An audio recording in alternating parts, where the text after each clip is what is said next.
नमस्कार साथियों, स्वागत है आपका आईआरआई वाला के सेकंड एपिसोड में।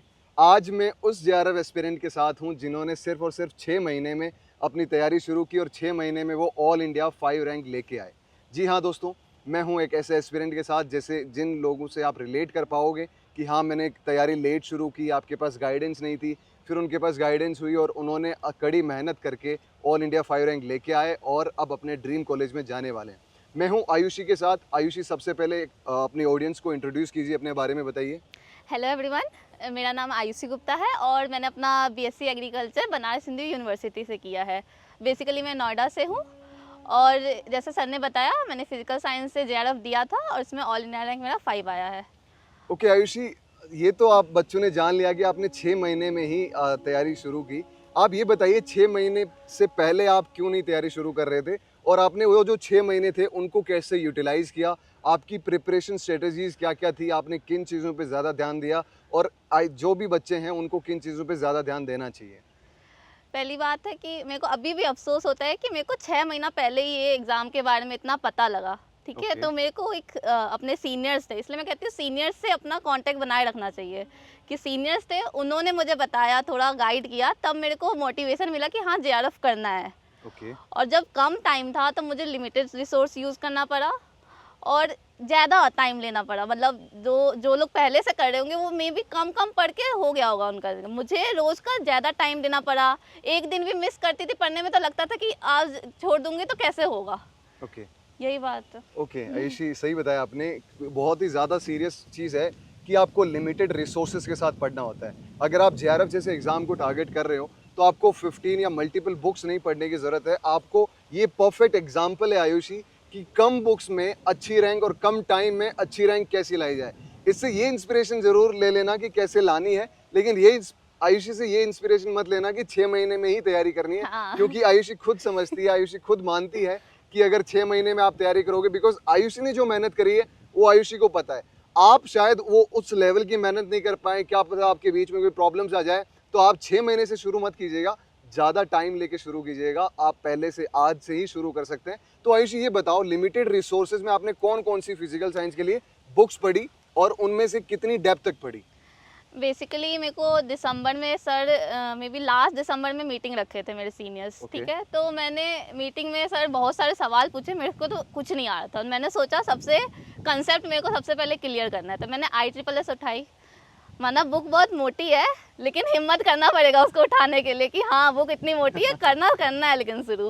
ओके, ठीक है, तो मैंने ऐसे मतलब खुद को मोटिवेट करने के लिए मैंने ऐसे किया कि एक चैप्टर करना है, उसका क्विज देना है और क्विज में मुझे 1 to 3 रैंक के अंदर लाना है। ये मेरा था कि रोज़ का मैं क्विज दूंगी, एक चैप्टर करूंगी, क्विज दूंगी।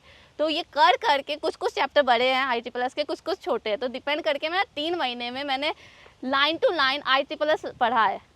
ठीक है, ISSS जब कंप्लीट हुआ तो मुझे पता लगा TD विश्वास से भी कुछ कुछ क्वेश्चंस आते हैं उठ के, तो मैंने उसको भी रीड मारा था। ओके, वो भी सारे चैप्टर्स नहीं, फर्टिलिटी मारा है, शुरू का मिनरलॉजी में मिनरल्स के नाम से याद किए थे। तो उतना मेरे पास टाइम नहीं था तो मैंने पूरा डेप्थ में नहीं गई थी, लेकिन ऊपर से इतना था कि मैं सारा चैप्टर पढ़ चुकी थी। ओके, और लास्ट में 2 बुक था ट्रीटाइज, जिसको अच्छे से मैंने पढ़ ली थी, क्योंकि सब बोले थे कि ट्रीटाइज ना लास्ट मंथ में रिवीजन करना है। तो ट्रीटाइज मैं लास्ट के मंथ में की थी और एक मेरे को अपने सीनियर्स की तरफ से बूस्टर मिला था, एक फिजिकल बूस्टर नाम के, तो उससे मेरा जनरल एग्रीकल्चर क्लियर हो गया। और मेनली जनरल एग्रीकल्चर ना और भी पढ़ना पड़ता है, मेरा तो CUET का एग्ज़ाम था, उसके कारण मैंने पढ़ा था ना तो उससे क्लियर हो गया। और मेनली जो क्लास में पढ़ाते हैं ना, जैसे मेरे प्रोफेसर्स थे, वो ऑर्गेनिक के नोट्स दिए थे, इस बार ऑर्गेनिक बहुत आया था तो ऑर्गेनिक के नोट्स दिए थे, वो सब मैं पढ़ती थी क्लास में, तो उसके कारण भी हो गया। तो ये नहीं है कि मैं 6 महीने में की हूँ, 4 साल जो मैं थोड़ा क्लास में भी पढ़ी हूँ उसका भी थोड़ा इफेक्ट है जो उसमें आया है पेपर में। राइट राइट, आयुषी सही बात कही। बच्चों को सिर्फ और सिर्फ ये दिखता है कि वो 6 महीने में रैंक आ गई, 6 महीने के पीछे जो 4 साल की मेहनत थी, और स्पेशली जो बूस्टर नोट्स और जो प्रोफेसर्स के नोट थे ऑर्गेनिक केमिस्ट्री का, आपने बताया 20 पेजेस के प्रिसाइज हाँ। नोट्स से उन्होंने आपकी कितनी हेल्प करी। और वो जब तक बच्चों के पास, जैसे आयुषी बनारस हिंदू यूनिवर्सिटी से हैं, आप जानते हो उस यूनिवर्सिटी का लेवल अच्छा है, वहाँ एजुकेशन अच्छी होती है, तो वो लेवल हर किसी को मिल नहीं पाता, और उस लेवल नहीं मिलने की वजह से ये जो पीछे की जो कमियां हैं, जो रैंक में आपको रैंक ऊपर निकालने में मदद करती है, वो चीज़ जनरली होती नहीं है। आयुषी, इस कन्वर्जेशन में आपने क्विजेज का नाम लिया, आप रेगुलर क्विज देते थे, तो उसमें आपको आपने कौन कौन सी क्विज दी और वो आपके लिए कैसे हेल्पफुल हुई, वो जरा दर्शकों को बताइए प्लीज। क्विजेस देना मतलब क्विजेस मैं इसलिए दी क्योंकि क्वेश्चन प्रैक्टिस करना is one of the important thing for exam. पढ़ लोगे लेकिन जब क्विज नहीं दोगे तो याद तो होगा ही नहीं हमको। तो क्विज एक तरीके से था कि हाँ मुझे क्वेश्चंस बनाने हैं इसलिए क्विज। और टेलीग्राम क्विज लाइक फन है कि इसको करते जाओ, रात में भी नींद नहीं आ रही है तो लगाना शुरू कर दो बैठ के। तो सुधीर सर का एक है सॉइल साइंस लर्निंग का, वो उसमें बहुत मतलब अभी तुम ज्वाइन करोगे प्रीवियस तुम स्क्रॉल करते जाओगे बहुत क्विज मिलेगा उसमें आपको आयुषी की रैंक भी दिखेगी और आप देख सकते हैं हर बार वो टॉप 10 में जरूर आते थे। और मैं उसी समय से मेरी डिस्कशन जब भी होती थी सोइल साइंस लर्निंग ग्रुप के साथ, तो हम यही बोलते थे कि हाँ ये एक अच्छी स्टूडेंट है, अच्छा रेगुलर कंसिस्टेंट है। क्योंकि रैंक तो ऊपर नीचे आ जाती है टेलीग्राम पे, रैंक लाना ऊपर ज़्यादा बड़ी बात नहीं है, बट कंसिस्टेंसी मेंटेन करना ज़्यादा बड़ी बात है, जो आयुषी हर बार करते थे। आयुषी उसके बाद में बताइए प्लीज़। हाँ, और सॉइल साइंस करके एक ग्रुप मिल जाएगा, अक्षित यादव सर का है। वो भी प्रीवियस ईयर एस्पिरेंट ही थे। और ये सौरभ सर है, राज तालुकदार सर है, वो भी अपना एक ग्रुप चलाते हैं। आयुषी आप थोड़ा इधर आइए, भीग जाओगे सर, आप भी थोड़ा सा हल्का सा, ठीक है। मतलब टेलीग्राम पे तुम जाओगे ना, तुमको क्विज का कमी नहीं मिलेगा। तुम सर्च करो सॉइल साइंस और बस आना शुरू हो जाएंगे ग्रुप्स का नाम। सोल इन सॉइल है, सॉइल साइंस लर्निंग है, सॉइल साइंस है, आपने काफी ज्यादा जैसे ये टेलीग्राम क्विजेस हुई। आपको इस बारे में जैसे देखिए, आपको अगर प्रैक्टिस करनी है तो प्रैक्टिस एग्जाम में अच्छी रैंक आपको प्रैक्टिस ही दिला सकती है। जनरली आप जो भी गलतियां करते हैं ना एग्जाम में, जैसे आयुषी से जब मेरी बात हो रही थी तो आयुषी ने भी बोला सर मेरी सिली मिस्टेक्स बहुत ज़्यादा हुई, और उसमें से एक बड़ा कारण था कि मैं सिर्फ और सिर्फ टेलीग्राम क्विजेस ही देती थी। मैंने ऐसी क्विजेस नहीं दी जहाँ मींस नेगेटिव मार्किंग होती हो, अच्छे से बताते हो चीज़ें, तो वो चीज़ों का भी आपको कहीं ना कहीं ध्यान रखना होता है। आयुषी आपको क्या लगता है, जैसे एक आप कोई भी प्रिपरेशन कर रहा है, अभी कोई एस्पिरेंट हमें सुन रहा है, तो प्रिपरेशन करते समय एक मेंटर, राइट मेंटर की कितनी नीड होती है, क्योंकि वो आपको डायरेक्शन दिखाते हैं, राइट स्टडी मटेरियल आपको प्रोवाइड कराते हैं, उसकी कितनी सिग्निफिकेंस है एक एस्पिरेंट की जर्नी में?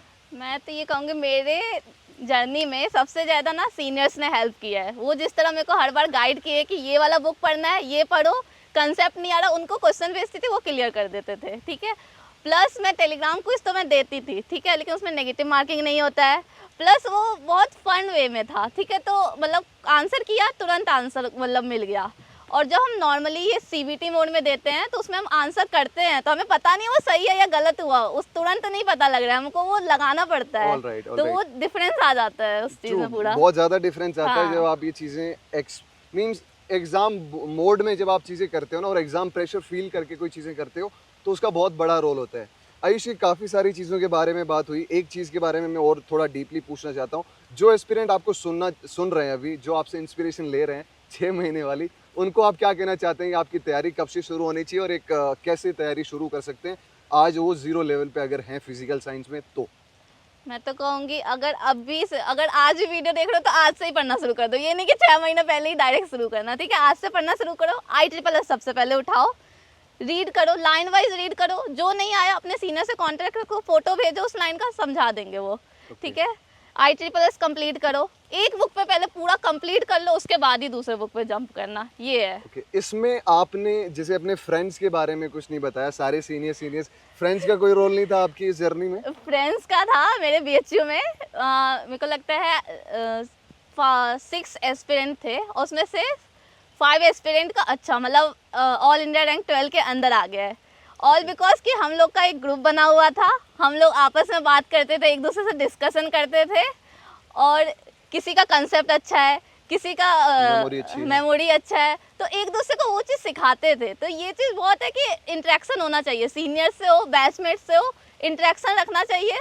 उसी से हम लोग को पता लगेगा कि क्या पढ़ना है क्या नहीं पढ़ना है, क्योंकि इतना सिलेबस है ना, आप सब पढ़ने बैठेंगे तो कुछ नहीं होगा। राइट। और ये चीज़ इंपॉर्टेंट भी है कि आपको प्रिसाइजली ज़्यादा कंटेंट कैसे कंज्यूम करना है, कैसे चीज़ों को देखना है, वो चीज़ बहुत ज़्यादा मैटर करती है। बिकॉज स्टडी मटेरियल का कोई एंड नहीं है। आप सॉइल के बारे में अगर JRF की बुक्स लेने जाओगे, आपको 25 बुक्स थमा दी जाएगी, 15 बुक्स आपको ऐसी दी जाएगी कि इनको तो पढ़ के ही JRF निकलेगा।